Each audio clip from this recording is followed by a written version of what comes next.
पहले तो मैं एक वज़ीर के ऊपर शक करता था कि एक सूबाई वज़ीर है कि वो इसके ज़िम्मेदार है, लेकिन वो एक हद तक ज़िम्मेदार ज़रूर है क्योंकि उन्होंने इनको बाकी लोगों से इंट्रोड्यूस कराया। और अब पता ये चल रहा है कि इस गंगा में तो सब नहा रहे हैं। ये तो वो प्रसाद है कि जो मंदिर में जाने वाला हर आदमी जो है वो, मैं क्या बात मेरे पास एक बात है। हमारे एक बड़े सीनियर मिनिस्टर हैं, आपको टेलीविजन पर रोज नजर आते हैं, बड़ा शोर शराबा मचाते हैं। पहले मरकज में इंफॉर्मेशन मिनिस्टर थे फवाद चौधरी साहब। हरीम का और संदल का क्लेम ये है कि उनके पास फवाद चौधरी की बेतहाशा वीडियोज हैं। वीडियोस जी, तो वीडियोस तो आपकी भी हो सकती है, मेरी भी हो सकती है। मेरी अल्लाह कभी ना करे वो जो वीडियोज बशीर साहब आपकी और मेरी किसी के पास हो, अल्लाह कभी ना करे।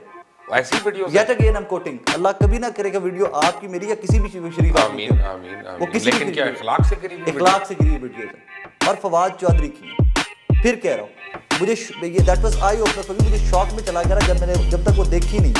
आपने देखी है? जी, खुद? मुझे कौन वज़ीर है जिसकी वीडियो हरीम शाह और उनके पास है सुंदल के पास? अनफॉर्चुनेटली मेरी तो बहुत गुड बुक्स में थे फवाद चौधरी साहब। मैं मुझे लगता था काबिल आदमी है, मेहनती आदमी, मेहनत करते हैं। फवाद चौधरी साहब फवाद वाली वीडियोस थी, सब सीन दो आपने खुद देखी? ये सब सीन फोटोशॉप तो नहीं थी? नहीं। के शादी के इवेंट पर मुबश्शिर लुकमान को थप्पड़ मारा, वहां पे लड़ाई होगी, ऐसा क्या कह दिया था उन्होंने आपको इस इवेंट पर? देखिए हुआ ये है कि कल इन्होंने मुबश्शिर लुकमान ने अपने एक जो और लाहौर का एक सहाफ़ी है कोई, उसके साथ मिल के एक इन्होंने अपने यूट्यूब चैनल के ऊपर प्रोग्राम किया।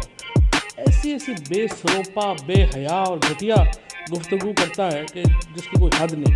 कल इन्होंने इसमें प्रोग्राम किया और इन्होंने कहा कि जो मेरी वीडियोस हैं वो एक जो खातून हैं हरीम शाह उनके साथ, और वो बड़ी बेहुदा हैं, वो आप देख नहीं सकते। कोई उन्होंने इस सारी मैं यहाँ पे जब शादी में गया तो मैं खड़ा था तो ये साहब जो हैं मुंह उठा के मेरे पास आ गए और सामने जो थे जहांगीर तरीन साहब से मुसाफा किया। तो मैंने इनसे पूछा कि आपने कल कहा कि मेरी उनके साथ वीडियोज़ हैं, तो वो वीडियो ज़रा मुझे दिखाएं। तो इन्होंने आगे से मुझे कहा नहीं वो वीडियोज़ तो मेरे पास नहीं है ना जी, मैंने थोड़ी कहा रख दिया था, और वो तो मैंने तो कहा ही नहीं, मेरे पास तो नहीं है वीडियोज़।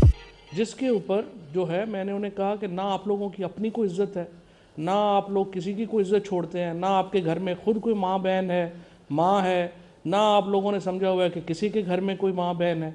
सो बिल्कुल एक बेसरोपा इल्ज़ाम लगाएं, ये तो कज़फ़ है सीधा सीधा। और इसके ऊपर जो है आप इस्लामी शरीयत की सज़ा है। और जिस तरीके से नहीं तो इसके बाद जब आपने उनसे पूछा कि कहाँ है वो वीडियोस, तो मुबश्शिर लुकमान साहब ने आपको कहा कि मेरे पास ऐसी कोई वीडियोस नहीं है। उसके बाद क्या हुआ? उसके बाद फिर आपने उनको थप्पड़ मार दिए वहां पर? देखिए उसके बाद स्कफल हो गई ना, उसके बाद तो स्कफल हो गई। उसके बाद अपना जो है वहाँ पर थोड़ा झगड़ा वगड़ा हो गया। झगड़े वगड़े में जिस तरह होता है, कोई एक आध जो है मैंने लगा दी होगी, एक आध उधर से हो गई होगी, इस तरह हुआ। कोई जाहिर है स्कफल थी ना जी, वो एक लड़ाई एक तरफ से तो नहीं होती। मैं वो तो मेरे साथ तो मैं भी अकेला था, वो भी अकेला था, तो जाहिर है कोई स्कफल ही हुई होगी ना इकट्ठे। ये तो होता ही है, उसमें वो तो कोई इंपॉर्टेंट नहीं है।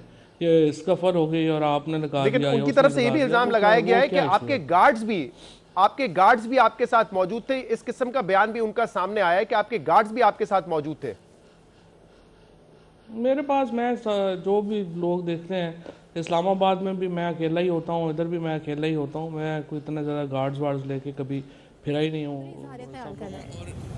और लड़कियाँ हैं उनकी हमारी पोर्न वीडियोज़ हैं। उसके बाद जब मैंने उनसे पूछा कि ये वीडियोज़ कहाँ हैं, तो उन्होंने बड़े मुस्कुरा के मुझे आगे से कहा कि मेरे पास तो नहीं है, मुझे किसी ने कहा है।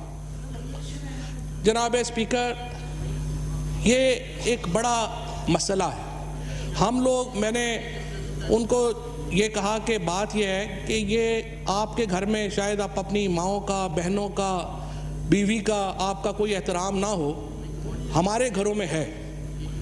ना सिर्फ सर स्पीकर साहब, हम अपने घरों को, हम अपने फैमिलीज़ को जवाब दे हैं।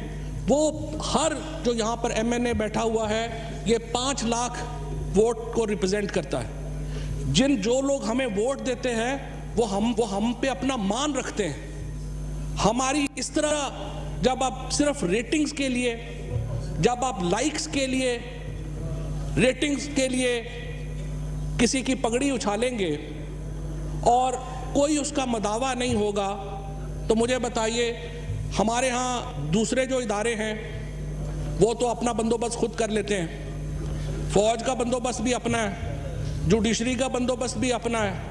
हम जो पॉलिटिशियंस यहाँ पे इलेक्शन लड़ते हैं, क्या ये इलेक्शन लड़ने की प्री कंडीशन है कि हम अपनी इज्जत चौक के ऊपर रख के आए कि आता जाता हर आदमी उसको छितर मार ले?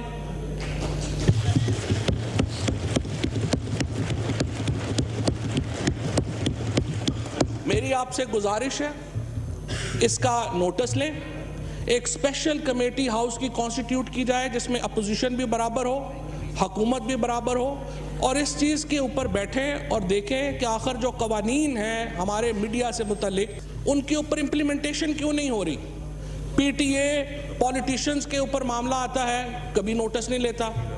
FIA का साइबर क्राइम विंग क्यों नोटिस जो है वो उसके ऊपर नहीं ले रहा। अदालतें जब अपनी बारी आती है तो वो बहुत क्विकली कंटेम्प्ट के ऊपर मूव करती हैं, लेकिन इस ऐवान में बैठे हुए लोग, सेनेट में बैठे हुए लोग, उनकी भी इज्जत है, उनका भी वकार है, ये भी लाखों लोगों को रिप्रेजेंट कर रहे हैं जनाब स्पीकर। सो मेरी आपसे गुजारिश होगी एक स्पेशल कमेटी कॉन्स्टिट्यूट की जाए जो ये पॉइंट देखे कि कवानीन में कहाँ पर सुकम है, हम अपने जो कवानीन हैं उनको नाफज क्यों नहीं कर पा रहे। और इसमें मैं ये गुजारिश करूँगा कि हुकूमत और अपोजिशन को मिलकर इस मसले का कोई तदारुक